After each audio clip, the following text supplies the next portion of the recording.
Berjumpa kembali dengan saya di Ngoceh. Kali ini saya akan membahas film tentang Di Atas Presiden. Silahkan simak, seru, sedih, dan lain-lain. Dan jangan lupa untuk like, share, dan subscribe. Terima kasih. Film diawali dengan menampilkan sosok calon presiden, yaitu Bagas Notolegowo, Faisal Abdul Hamid, dan Samsul Triadi. Dari ketiga calon, yang paling menonjol dan memiliki jiwa nasionalisme tinggi adalah Bagas Notolegowo. Yang menarik adalah dari sikap nasionalisme, kehebatannya itulah justru timbul berbagai masalah, baik dari lawan ataupun dari sesuatu yang ada di belakang. Satu ketika Bagas Notolegowo ternyata dijebak dengan sebuah kejadian yang luar biasa, yaitu pembunuhan. Jadi dia dijebak dengan pembunuhan di hotel. Ada yang manggil untuk pergi ke hotel, dan ternyata di hotel itu sudah ada yang meninggal. Tiba-tiba polisi datang dan didapati bahwa Bagas Notolegowo sedang berada di ruangan, sehingga dia menjadi tersangka pembunuhan. Kisah makin menarik. Dari kejadian itu, Ricky yang merupakan anak dari Bagas Notolegowo tentu saja tidak terima jika bapaknya bersalah, padahal tidak dihukum, padahal tidak bersalah. Akhirnya Ricky berusaha untuk mencari pengacara, hingga akhirnya bertemulah pengacara yang sangat jujur sekali, yaitu Krishna Dorojatun. Pengacara yang idealis dan bersih, yang banyak memenangkan kasus-kasus kemanusiaan. Dari sini kisah mulai makin menarik lagi. Ricky dan ditemani oleh pengacara yang jujur, amanah, juga anaknya yang cantik, yaitu Laras. Mencari kebenaran demi kebenaran yang sebenarnya terjadi kepada ayahnya Bagas Notolegowo.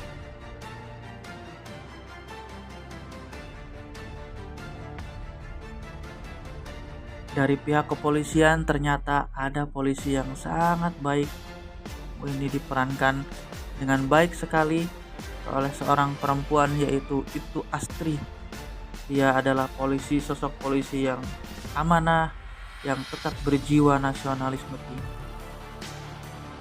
Namun dari sikapnya itu ternyata menimbulkan kegerahan, sehingga Ibtu dipindah tugaskan. Selanjutnya apa yang terjadi? Keseruan semakin menjadi.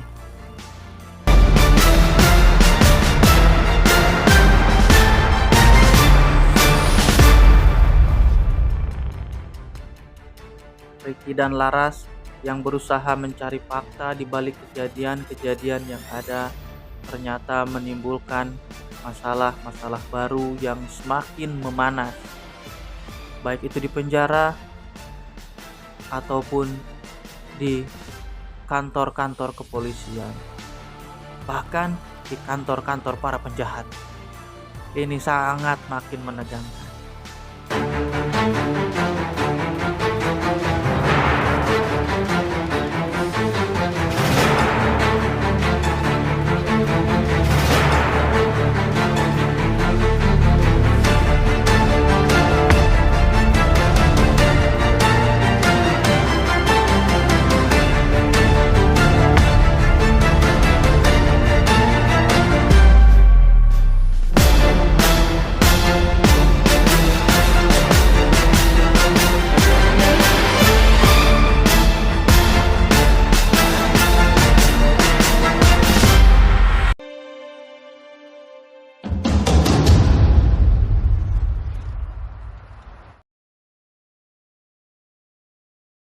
Ricky menemukan bukti yang sangat kuat, yaitu berupa komunikasi via email.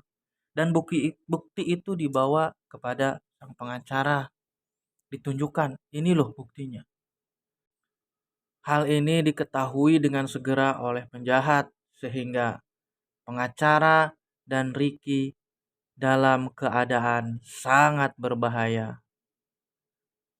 Sang ayah yang juga sekaligus pengacara tentu tidak hanya merasa khawatir kepada dirinya sendiri, tapi juga pada anaknya, karena bisa jadi anaknya juga terancam.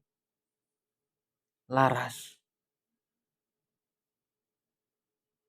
Kemudian ayahnya dan Ricky, pengacara dan Ricky pun berusaha untuk menjemput anaknya Laras, namun di jalan dihadang oleh penjahat hingga akhirnya jatuh tersungkur dan nyungsep.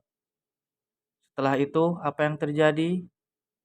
Pengacara yang sangat hebat ternyata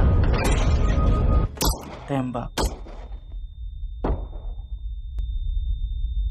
Pada kejadian ini, Ricky sempat melarikan diri sehingga bisa kabur untuk menyusun rencana berikutnya.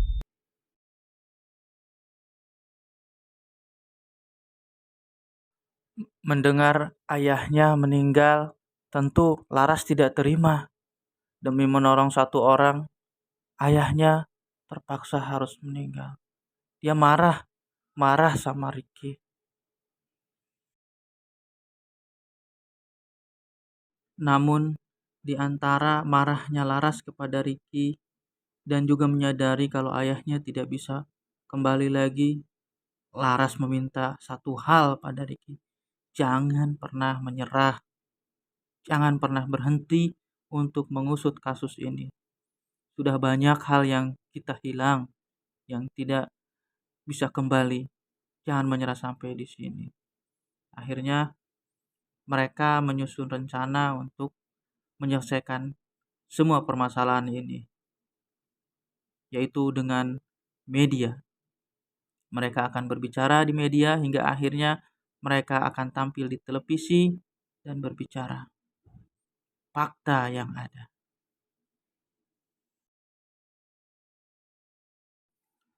Setelah berjalan beberapa lama, rencana yang dijalankan oleh Ricky dan Laras akhirnya mendapat perhatian dari publik hingga akhirnya mereka akan berbicara di hadapan orang banyak, yaitu siaran langsung di televisi.